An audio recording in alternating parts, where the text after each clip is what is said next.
Welcome back to Dying Out Loud, the space where nothing goes unsaid, where gratitude has no expiration date, and where we say the things we often save for later to prevent later from becoming too late.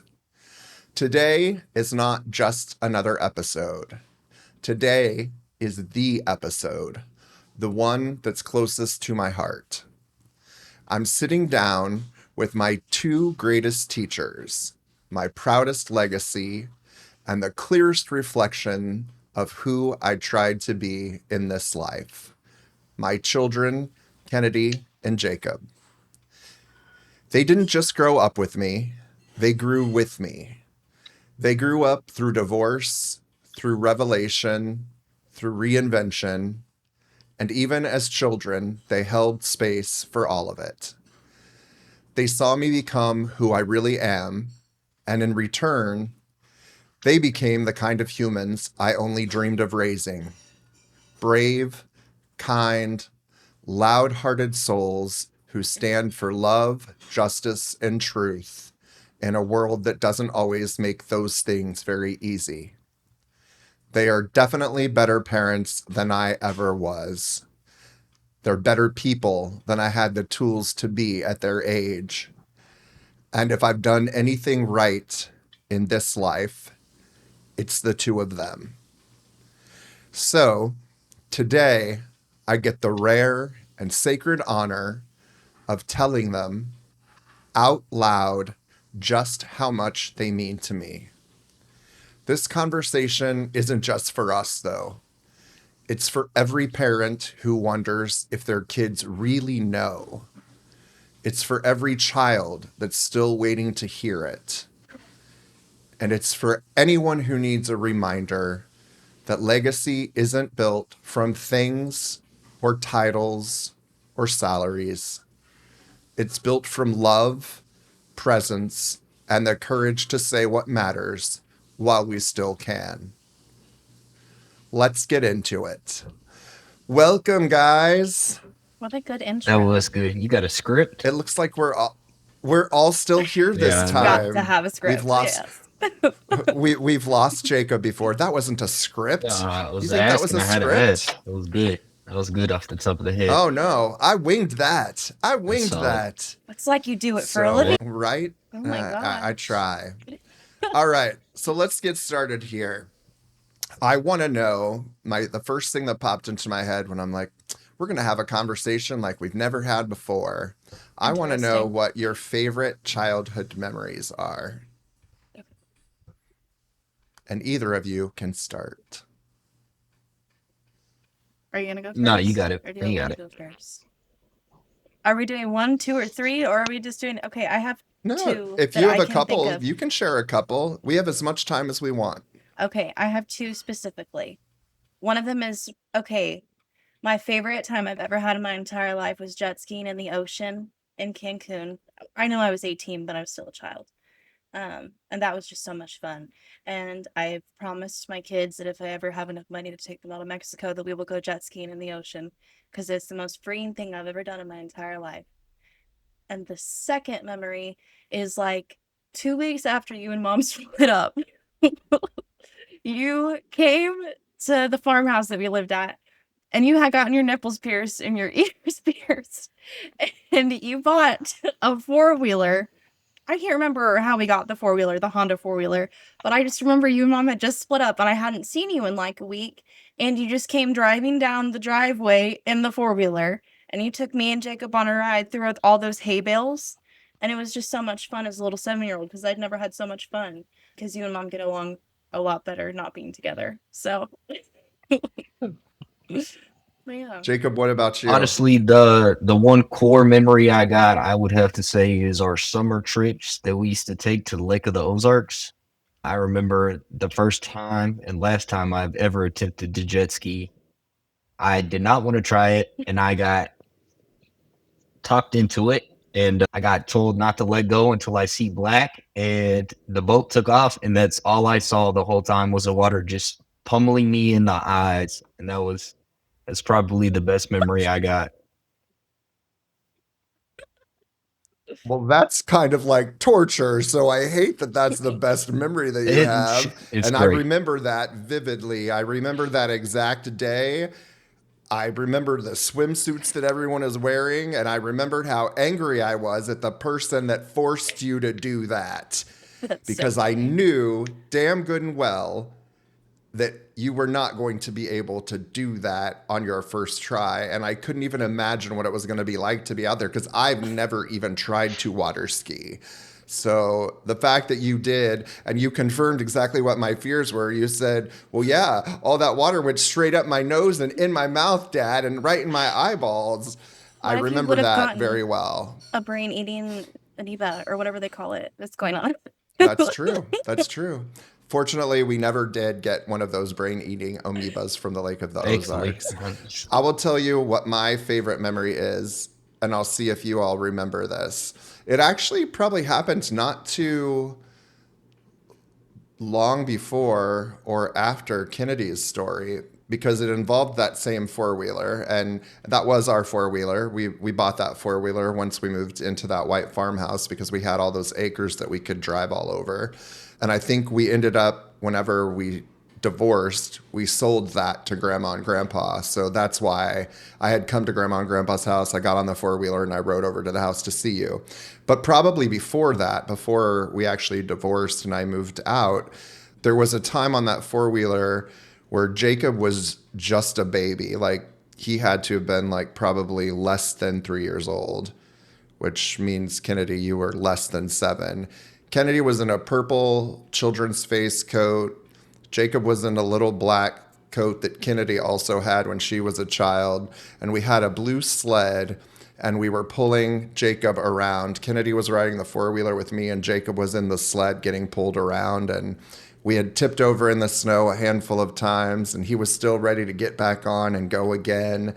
And I think Kennedy even took a picture of me after we had played on that four-wheeler for all afternoon, and I was laying backwards upside down with my head hanging over the back of the four-wheeler, and Kennedy took a picture of me like that.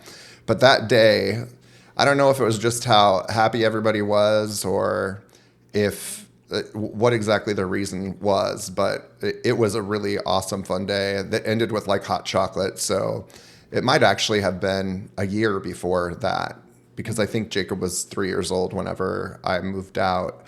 But that was my favorite time. There are obviously a million other little tiny things that, mean a ton to me. Like I'll never forget the time we were in the car and Jacob said to someone else that was in the car with us, "These are man hands." And he put his little boy hands up. He is like 5 years old. I And remember he's that. like talking to an adult. And he's like, "These are man hands."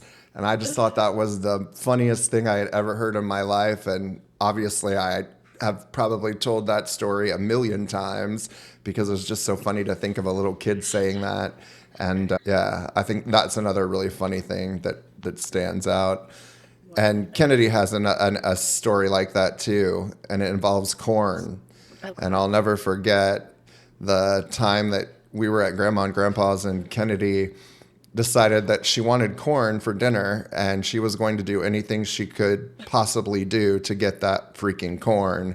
And she started screaming, "Corn! Corn!" And she screamed that for like 30 freaking minutes for stupid corn, and there was no corn, and no one was going 20 minutes into town to get any. So she didn't end up getting corn that night, but I bet she almost got a spanking from her grandparents because she drove her papa crazy that night asking for corn. So, and I also agree, Kennedy.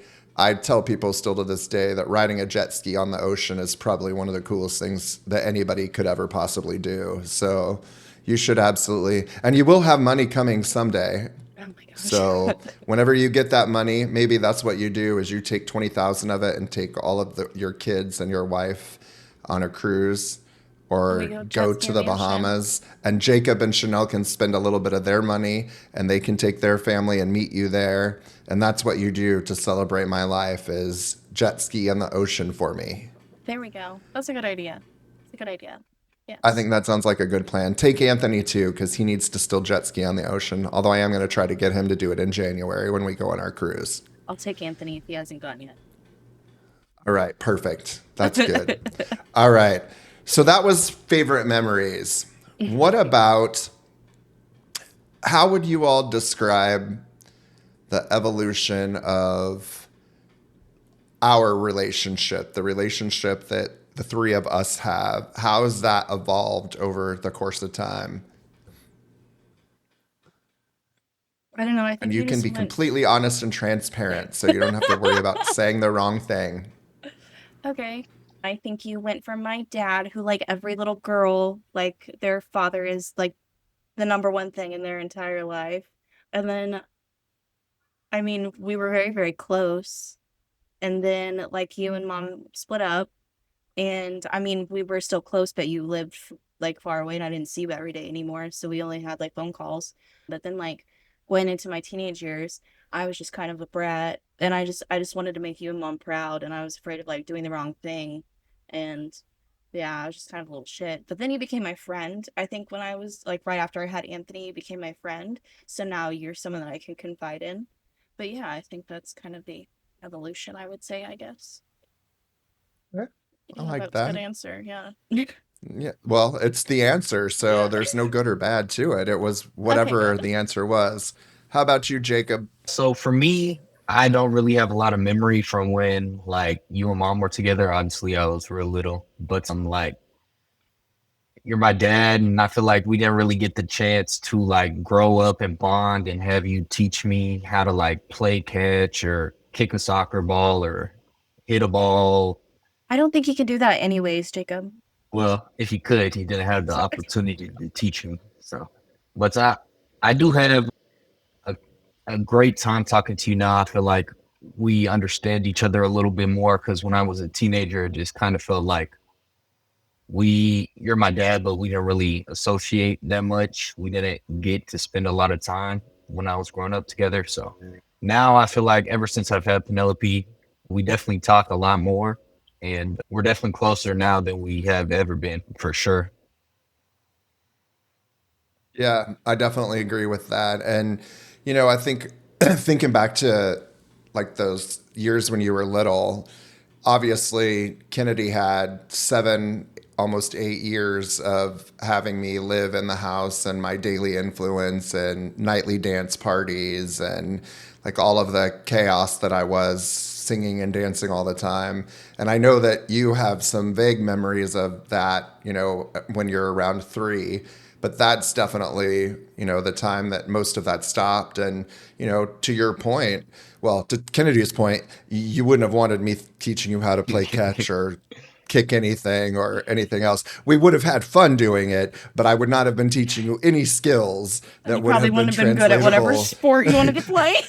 I would have just passed on my Oh, shit. ineptness to you. So you're lucky that there are people like Ron that taught you how to throw a baseball and invested in that. But those are still things that, whenever I think about the things in life that I would like to do over, there's really not much in life that I would want to a redo of, but I would love a redo of like from the time Jacob was 3 until about the time he was 15. I would love to have lived closer or just had you all more than I did because I lost so much. And at the same time, everything that I lost in regards to that, those were the years whenever I really started to learn who I was because remember, I came out at the same time that I moved out. And so I didn't even really get to experience what life was or who really Kris Saim was until I actually got to come out and start letting people know like who I really was. And I think had I stayed in that space that I was in the closet and in the dark, I honestly think that life would have been a lot uglier for all of us because when you have two parents that aren't happy for whatever the reason, it's just not a good place to raise children. And your mom and I definitely, whenever she has her opportunity to come on this podcast, we're definitely going to talk about all the mistakes that we made. But I think we both are extremely intelligent and intelligent enough to know that whatever we did, the two of you definitely turned out better than we could have hoped. Just the way that you all love your children and your partners, and the way that you both attack your careers, like all of those things are just so impressive to both of us, and we couldn't be prouder. And I won't speak for your mom, but I know for myself, I want you guys to know that as much as I want you to know how much I love you is truly how proud I am of both of you. And getting to see both of you make it to this stage of life is Oh. every reward that I possibly could have needed. And regardless of what happens and how much longer we all have together, I'm just so thankful that Papa got to see you all become successful grown-ups, and I've gotten to see that, and I've gotten to see my grandkids. And that's definitely, those are the memories that I'm going to hang on to. Especially whenever I'm going through, they say like the 90 seconds after you die, every one of your core memories in your life flashes before your eyes. And those are the core memories that are going to flash before my eyes. And I'm so thankful that I got to have them. Hmm. So while I regain my composure, let's talk about another question here. Let's look at another question. One of the things that I think the both of you have done a really fantastic job of doing is being the type of kids that stood up for other kids that were getting treated unfairly or rudely, or people were making fun of them. And just the types of adults that you've become and the things that you hold dearly and that have really formed you. What what about the way that you guys grew up helped create these amazing adults? Like, what was it from, from your experience growing up? And this isn't me leading you to credit your mom or me and saying, oh, it was because you guys were great parents. That's not what I'm looking for. But there had to be things in your experience growing up that helped shape you into figuring out, the right and the wrong. There are, of course, some little things, seeds that we planted and foundations that we provided, of course. But what experiences helped shape you into who you are the most, do you think? I forgot to mention that, like, every single night when you used to get home from work when we lived in Cheyenne Street in Leavenworth, we would always dance to Whenever Wherever by Shakira, and I just didn't think about that in the moment in time when we were talking about that, but that I every time I play that song in the car or any Britney Spears song or anything that's like pop that you would think your mom would introduce you to, no, like, my dad introduced me to that song. So, like, my mom would like, "Thanks for the, like, divorced dad rock, and you, like, taught me all of the, like, cool pop songs." So, I think that, like, also dancing to Wherever by Shakira will be, like, one of the top moments that memories that I have with you as well. I love that. I Yes, mean, we used specifically to that have song. a ton of dance parties. Like in the white farmhouse, whenever Jacob was like 2 to 3, like we used to throw Jacob around like he was a rag doll. I'd toss him up in the air and catch him, and I'd Yeah. throw both of you between my legs like we were swing dancing, and then swing you up in the air and throw you from side to side. And we Yeah. used to just do that for hours while your mom would sit and read a book, and we had the best time. I mean, we laughed and had so much fun doing that. Oh, yeah. No, it was seriously Also, so much fun. how would you say that your experience in our family helped shape your ability to love other people fiercely and openly and to be such good parents? Great question. Um I think that I got to watch both you and mom grow up, honestly, 'cause I I don't think that, like, either of you really knew who you were together besides, like, high school sweethearts, like, trying to make a life for yourselves, really, but, like, besides, like, her reading and you dancing, I don't really know what you guys liked to do or, like, what you guys were about, but you guys always had very eccentric friends on both sides of like you and mom both had very eccentric friends, like your friend Teresa that you lived with. And like I just thought she was the coolest thing ever because I was like 8 years old and I just thought she was so cool. And She your was. yeah, and the lady Sharon that you lived with, and she was just so cool, and I loved all of her artwork in her house. Like I loved all the people that you hung out with, and I loved all the people that mom hung out with, but I also thought they were kind of freaking crazy and like had their own issues. Not your friends specifically, but I knew like everybody's friends. So I think just people go through things and you never really know who you're talking to or what that person that you're talking to is going through. Like they could be going through the worst time of their life and they are just like forced to put a smile on their face. And so why would you not give everybody in the world that same grace that you give to that one person having like the worst day of their life? Especially like what I do for a living too. Most of the people I do talk to are having the worst day of their life, or they've had the worst month of their life, or the worst year of their life. So I just feel like you will leave an impression on people by how you treat them. And I think first impressions and like building relationships with people are so important because you're a reflection of the company that you keep and the love that you give and the love that you receive. So why not Absolutely. try your hardest? So That's yeah. great. I love that. Jacob, Um, what about Oh you? man, I don't know if I cutting can off of your follow that voice. up. That was a lot. Sorry. Well, you don't have to try to outdo Well, her. I Yeah. wasn't going to, so don't worry about You that. can say my sister used to beat me up when I was little and so No, honestly, I think like Kennedy says, she got to see you two grow up, your mom grow up, but I didn't really have that opportunity. So like, I saw the type of people you and mom were, and I just wanted to become well, even you, mom, and Kennedy, because I got to see Kennedy grow up, the good and the bad. So really just I tried to Yeah, become the best parts of all the people I love the most. oh, that's so sweet. That's love the that, sweetest thing you've Jacob. ever said to Yeah, me. yeah, yeah. I think so too. And that might have one upped Kennedy's answer, Yeah, it did, actually. I think. So that was great.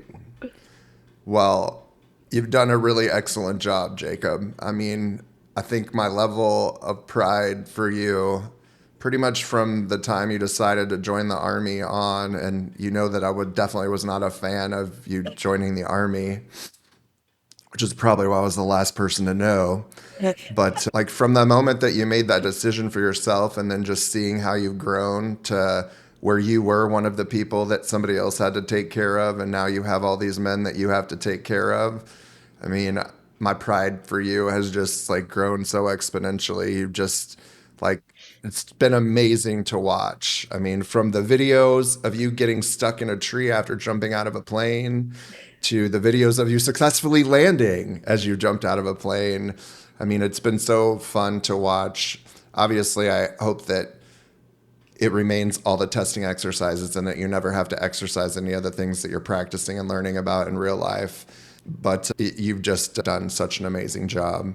And I feel like Kennedy has probably gotten to hear that a lot more because Kennedy comes to me with a whole lot more than you do. And so I've gotten the ability to influence her and help provide her with some of my own thoughts on how she might approach a thing or two. But just how proud I am of both of you. There's not any words I can write or say or read or sing that could ever express to you how proud I am. And I know that my dad was that proud of you guys as well. And I know your grandma is, even though it's harder for her to say some things and make them easy to understand sometimes. But you guys have done just a really excellent job.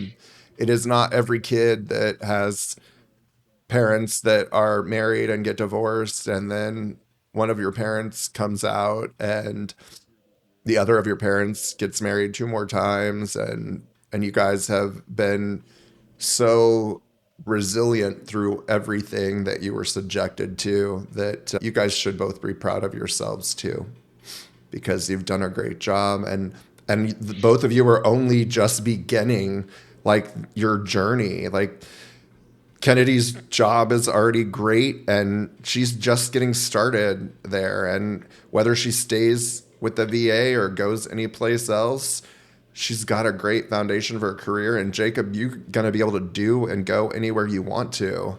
You continue to build the skills that you're building and take advantage of that education thing if you decide to do that at some point in time. And if you don't, then don't. But keep chasing after it and earn those dollars, save those dollars. Don't make the mistakes that I made where the money was concerned, because it takes a long time to recover from it. And you guys are both going to have like the amazing lives that I know that you both want to have. So, because it's well within your reach. Yeah, Jacob, you can retire in 20 years and you can buy us a family compound. 20 is crazy. 15. There you go. Or you might have inherited grandma's by that time, and if that's the case, torch the whole place, all of it, and then build it from scratch, and then build 2 houses, one for both of your families. Smart. And just know that Papa would appreciate the fact that somebody's living on that land. He's not going to expect that anyone lives inside that house, actually. Thank you for saying that. Yeah. All right. Well, on every episode of this podcast, I take some time to read a letter that I wrote. And I actually went through and I edited yours because I had a letter for both of you, which I will give you both the next time I see you. But essentially, over the time, during the last 3 years as I was doing radiation or chemo, I always had my journal with me. And I ended up writing about 75 letters to a variety of different people.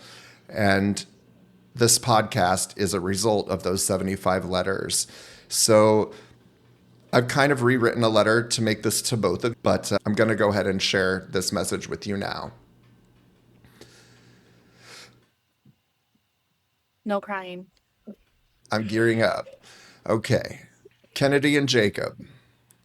There are very few things in life I cherish more than being your dad.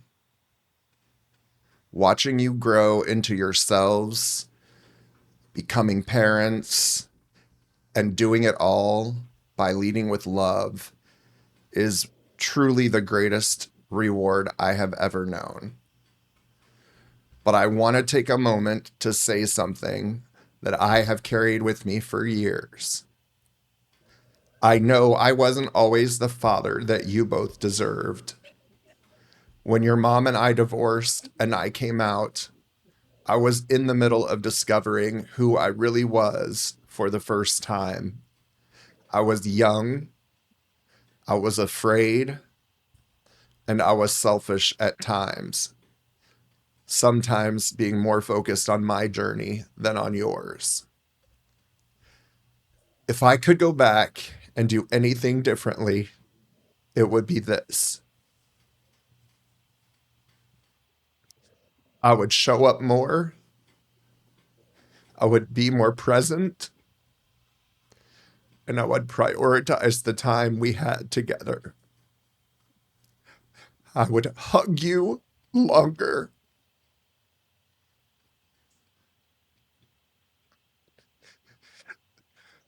Listen harder and be the comfort that you needed instead of expecting that comfort to come from you.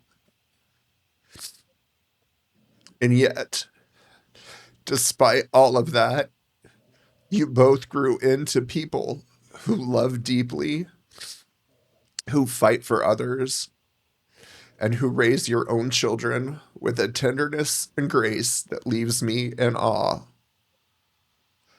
You are far better parents than I ever was. Not because I was a bad parent, but because you are exceptional parents. You took what little your mom and I gave you, and you made something even more beautiful from it. Kennedy, you've always been my fierce, compassionate, wise beyond your years daughter. The mother you are now is everything I could have ever hoped for you. Your kids are all so lucky, and so am I. Jakob, your quiet strength, your steady heart, and your fierce loyalty are just a few of the things that make me proud to be your dad. I see you with your family, and I am filled with so much pride and gratitude. I thank you both for your forgiveness, for your faith in me, and for your love. And while I don't know what the future holds, and I may not get to be a part of all of the moments that I have dreamed of, I will always be with you both. Always. Love, Dad. Oh my Christ. That was a good letter, Dad. Thanks.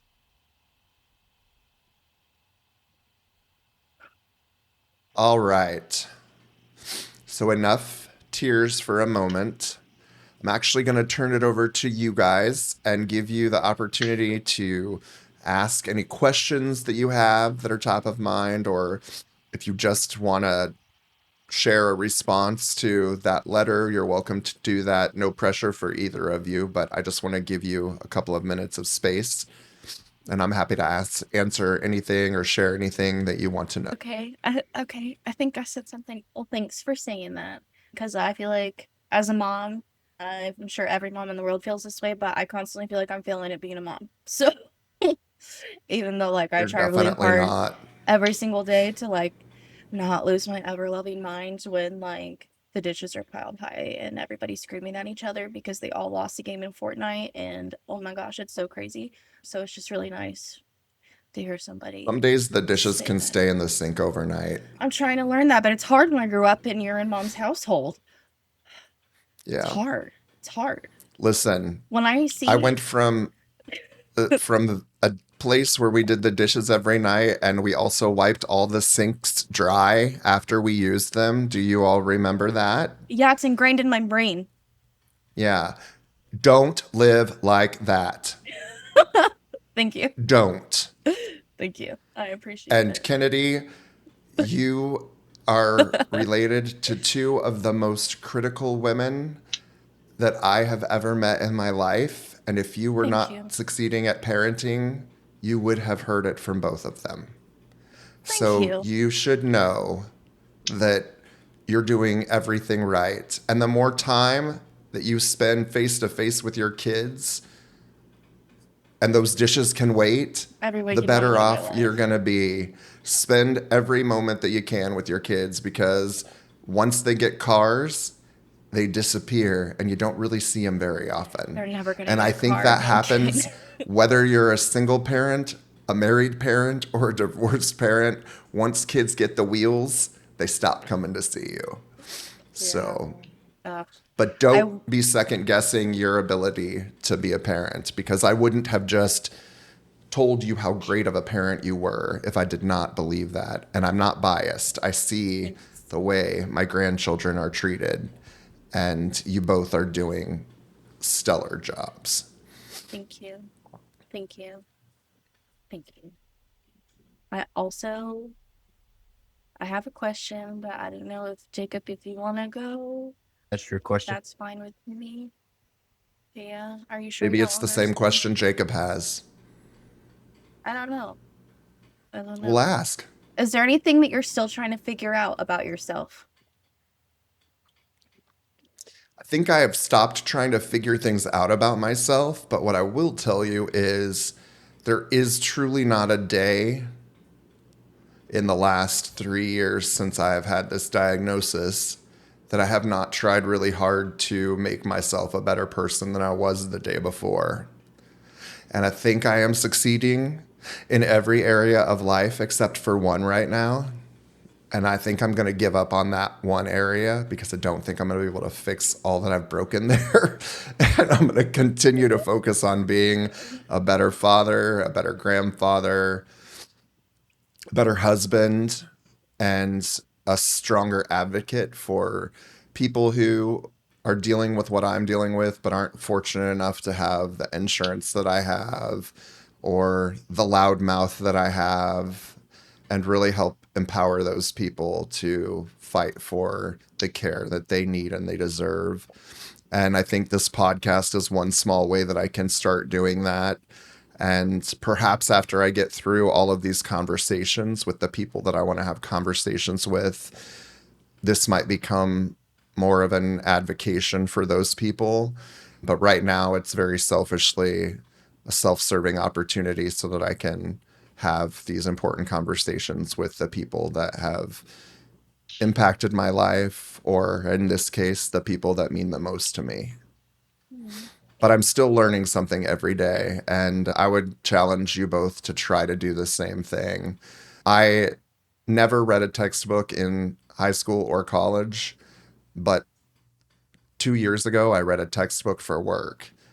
And I think I've learned more in 3 years about what I'm doing and more about the people and the psychology behind what I'm doing than I have ever learned. Like, no education has been as valuable for me as the free education that I've gotten in the last 3 years. So that, I think, while I'm not trying to figure out anything more about myself, I think I know who I am very well now. And I definitely have learned the bulk of that in the last 20 years of being my authentic self. I still don't think I know everything I want to know, and there's still things I want to learn. So I'm going to continue to do that until I run out of the bandwidth to retain memories. No. That's a good answer. Thanks. Mm. Jacob, you got anything? Yeah, I just want to say thank you because it's not very often that I get to hear how proud you are of me. So it really means a lot whenever you do say it. But I do have a question, and it is, if you could have done one thing earlier, what would it have been and why? First of all, let me tell you that I am sorry that I don't tell you that I'm proud of you enough, because I am. If you could ever talk to the people that know me, and I feel like Kennedy has gotten exposed to some of those people because she lives nearby and she's come and she's hung out. And when you're home next, we'll make sure that you get to go out with us on a night when my friends are out, because they all know about you. They know about every little achievement, every photo that gets sent of Pia or of you jumping out of a plane, every video.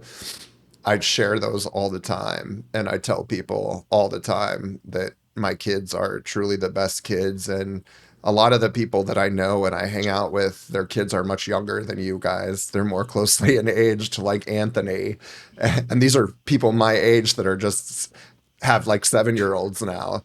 And I God will bless them. say, I love the fact that I'm 51 years old and I have 2 children in their 20s. And I'm not upset at all about having us be that close in age, because I think that it has allowed us to have a much better relationship, especially now that I actually have myself figured out. Then I can start figuring out what my relationship needs to look like with the two of you. And of course, I've now forgotten what the heck the question was. Was if Tell you me it could again, do Jacob. one thing earlier in your life, what would it have been and why? Yeah, this one should have been easy. I would have come out earlier. I That's a double-edged sword though, right? Because if I would have come out before your mom and I got married, then I Yeah, wouldn't we have the wouldn't be here. opportunity to be here with the two of you today. So I wouldn't trade all of the trauma from the first 31 years of my life. I wouldn't trade any of that for having the two of you. So that goes without saying, first and foremost. But I do wish that I had been raised in a household where acceptance was the rule by default. And I wish I would have been raised in a house where I would have known that it would have been okay that I was gay, because I did not grow up knowing that. I grew up knowing that it was bad and disgusting and people went to hell for being gay and you would burn in fire forever. And you can imagine that when you hear that from the age of like 5 years old to, your 30s, that can really destroy a person. I don't honestly know how I turned out as halfway sane as I did turn out, but I think I would have come out earlier if I would have had courage to do it. But again, that's not to say that I would trade any of the experiences that I've had, be they good or bad, to have the two of you and your families as part of my family. That I would never go back and change. So, but I definitely would. Just like I'm glad that Kennedy realized her own identity as early as she did, and I would like to think that part of the reason that she had the courage to do that is because she saw me do that in adulthood, and she saw that my life turned out okay. And maybe that's the best thing I ever did for Kennedy. So if you look at all the different parts of life, even the ones that you don't really like, you can almost always find like a reason for it for happening. And I mean, maybe that is the reason why I came out when I did. It was because it was already determined that Kennedy was going to go through the same thing in her early 20s. And maybe P is going to have a child that's going to do the same thing, and you guys will be better prepared to help her be prepared for that generation whenever it gets here. So, I and mean, hopefully you both know that it's okay to ask your kids for forgiveness for not being the best parent that you knew you could have been or that you wanted to be. And, that's a great lesson for us all to learn as well. So, I mean, yeah, without you doing what you would have done, like what you did your entire life, I don't think I would have the tools to live as authentically as I do. Because, I mean, when I first like was interested in Sammy, and was like, oh, well, I mean, I was able to feel those feelings and not second guess anything because I was raised in such a way where like you love who you love, and like God loves me however he made me, and I don't care what any twisted translated verse of a Bible is. I can be whoever I want to be, and I can love whoever I want to love, and at the end of the day, I know I'm a great person. So, and it's literally nobody's business who I decide to love. And like people right. should just literally not give a shit. That's right.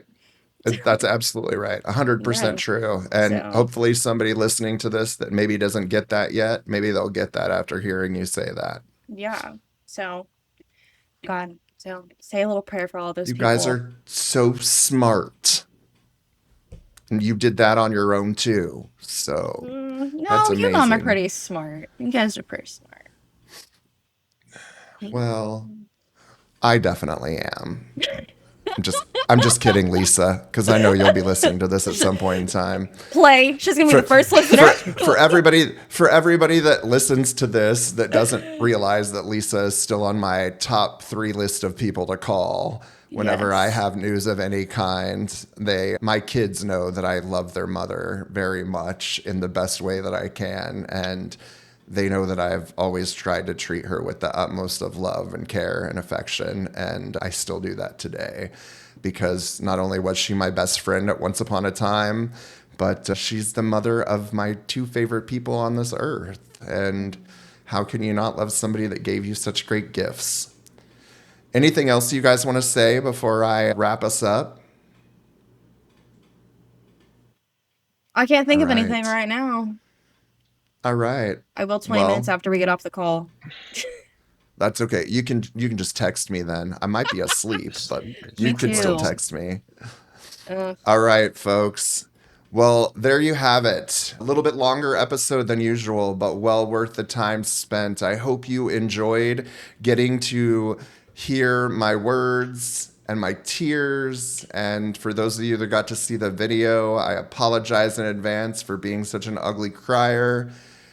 But these are my children, and geez, if I was thinking about the types of legacies that I leave this world with, I think my kids and my grandkids, those are definitely they're ones to keep your eyes on because they're going places and they're doing things, and they are going to reap all the success that they've been working for. Folks, love is not perfect, not at all. But when it's real, it shows up however possible. And while I personally may not have always done love right, I have loved Kennedy and Jakob with everything that I had.